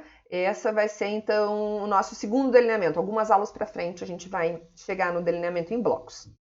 Nesse tipo de planejamento, o que a gente vai fazer? Que cada marca vai aparecer o mesmo número de vezes em cada carro. Então, se vocês olharem, ó, no carro 1, eu tenho as 4 marcas. No carro 2, eu tenho as 4 marcas, certo? Ou seja, eu vou pegar, é como se eu tivesse lá um saquinho com os 4 papeizinhos, A, B, C e D, e eu vou sortear, certo? Saiu o B, saiu o C, saiu o A, saiu o D. Coloco de novo os papeizinhos dentro do saquinho e vou lá de novo e sorteio. Saiu o D, saiu o C, saiu o B, saiu o A. Entenderam, gente? A ideia da casualização? Aqui antes... Aqui antes eu tinha feito uma casualização, ou seja, dentro do saquinho eu tinha colocado os 16 papeizinhos. E eu fazia uma aleatorização toda, né, sequencial em todos os 4 carros. Aqui, o que eu vou fazer é uma casualização em etapas, ou seja, uma casualização dentro de cada carro, para cada um dos blocos, né? Os carros são os blocos, tá? Ainda assim, o delineamento em blocos, né? Se eu for pensar numa outra questão que pode ser importante, ele pode apresentar uma desvantagem. Então, imagina, eu poderia estar suspeitando aqui que talvez a posição do pneu no carro possa ser um fator de diferente desgaste dos pneus. Sei lá, pneus dianteiros e traseiros. Será que, né, o motor fica na frente do carro, né? O motor é uma parte bem pesada do carro. Será que os pneus da frente não desgastariam mais do que os pneus de trás? Né? Ou talvez até de um lado, de outro, será que não vai dar desgaste diferente, né? Lado esquerdo e lado direito? E aí, então se eu olhar aqui, ó, o A, né, apareceu 2 vezes do lado direito, certo? Sei lá, deixa eu pensar aqui se eu achar mais alguma coisa. Ó, o C. O C apareceu 3 vezes na frente. Estão percebendo aqui, ó? 3 vezes na posição da frente e uma só atrás. Se isso que eu comentei, né, pelo peso do motor, né, que está na frente, fizer com que o desgaste seja maior quando o pneu estiver na frente, o pneu da marca C poderia estar sendo prejudicado, já que ele aparece 3 vezes na frente e uma só atrás. Certo, gente? Então, se eu identificar que realmente, né, vamos lá, a gente, pesquisador, entendendo do assunto, né, então, né, eu entendo tudo de carro, e posição do pneu é realmente uma característica que deveria, né, uma variável que deveria estar sendo levada em consideração e está sendo controlada, eu colocaria então marca além do pneu, perdão, além do carro, né, que a gente bloqueou, eu também vou bloquear, é mais um fator de restrição, mais um fator de bloqueamento, eu vou colocar também então a posição. Então nesse planejamento que eu estou colocando aqui embaixo, vocês vão ver o quê? Que cada marca, que é o meu tratamento, vai aparecer uma única vez em cada carro e em cada posição. Então, carro e posição são 2 bloqueamentos. E esse delineamento é chamado de delineamento em quadrado latino, tá? Onde a gente tem, então, 2 fatores de restrição, 2 bloqueamentos, tá? A gente colocou aqui com algarismos arábicos, acho que é isso, né? 1, 2, 3 e 4, as posições, ó, 1, 2, 3 e 4, 1, 2, 3 e 4, e aí vocês vão ver aqui, por exemplo, ó, o primeiro, A, B, C e D, ó, né? Em cada carro apareceu uma vez cada uma das marcas. E se vocês olharem, ó, na posição 1, que é a posição na frente e do lado esquerdo, o A vai aparecer uma única vez, ó. Não tem mais A na frente do lado esquerdo. E assim por diante. Não tem o A vai aparecer uma única vez só na frente do lado direito, ó. Então aqui é B, aqui é C, aqui é D, aqui tá o A. Certo, gente? Deu para entender? A gente vai ter uma aula onde a gente vai falar do quadrado latino também, tá? Então, aqui é mais para a gente ter uma ideia dos diferentes delineamentos. E aqui, para a gente finalizar, eu dei uma brincadinha no exemplo da locadora de automóveis, tá? Eu comecei a criar complicadores, né? Como se fosse o advogado do diabo. Então, eu vou fazer advogado do diabo aqui para mostrar que o que a gente tinha planejado até então não resolve tudo. Tá? Então, imaginem que ao invés de 4 marcas de pneus, a locadora, na verdade, quer comparar 5 marcas. Tem 5 marcas disponíveis. Qualquer uma dessas 5 poderia estar sendo utilizada. Não tenho como colocar 5 pneus rodando num carro. Só consigo colocar 4. Então, vejam que o carro, que era o meu bloco, só contempla 4 das 5 marcas, certo? Então, o carro vai ficar incompleto com todos os meus 5 tratamentos. Então, a gente vai ver que existe um delineamento chamado de delineamento em blocos incompletos, certo? E a gente vai aprender como planejar esse delineamento, né? Esse planejamento aí de blocos incompletos e como analisar. Tá? Então, seria esse tipo de caso, onde eu tenho mais tratamentos do que o tamanho do bloco. O meu bloco, então, tem 4 espaços só. Tem tamanho 4 e eu tenho 5 tratamentos, tá? Mais uma coisinha pra gente imaginar. Imagine agora que, além de comparar as marcas de pneus, a locadora também tem interesse em comparar a marca do carro, certo? Porque a marca do carro, né, tem influência de preço, de, sei lá, de desconto, né, de disponibilidade, o que quer que seja, e talvez a marca do carro possa ter um fator importante, né, possa influenciar de forma importante no desgaste do pneu. E aí vocês veem, então, que a gente tem agora 2 fatores de interesse, que é a marca do pneu e a marca do carro, tá? Os 2 são fatores experimentais, são de interesse. Então, o que a gente vai ter aqui é um experimento fatorial, onde eu vou cruzar essas 2 informações, tá? A princípio, cruzar, né?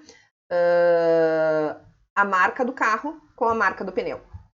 E, por fim, imaginem que a quilometragem atual do carro, ou seja, não são, né, todos carros zero, né? São carros já usados, possa interferir no desgaste do pneu. Sei lá, será que um carro mais novo gasta mais? Será que um carro mais velho desgasta mais ou menos o pneu? Bom, não sei, ou sim ou não. O ideal seria, então, a gente guardar, anotar, ou seja, medir a variável quilometragem inicial, né, antes dos 20 mil quilômetros do teste, né, a quilometragem inicial dos carros, de cada carro, que vai ser a nossa covariável, né? E aí essa medida, né, essa variável auxiliar, a gente vai utilizar na técnica da análise de covariância que nós vamos ver lá no final do curso, tá? Então aqui só para mostrar para vocês que a gente vai pensando em variáveis diferentes e vai modificando o tipo de delineamento ou o tipo de análise que a gente está trabalhando, tá? Na sequência, vocês têm aqui alguns exercícios, tá? Façam os exercícios e se tiverem qualquer dúvida, vão me passando, né? Que a gente vai... coloquem no fórum lá da disciplina, se ajudem, se troquem, né? A respeito das suas respostas, a respeito das suas dúvidas, para a gente ir juntos se ajudando, tá, gente? Beijos!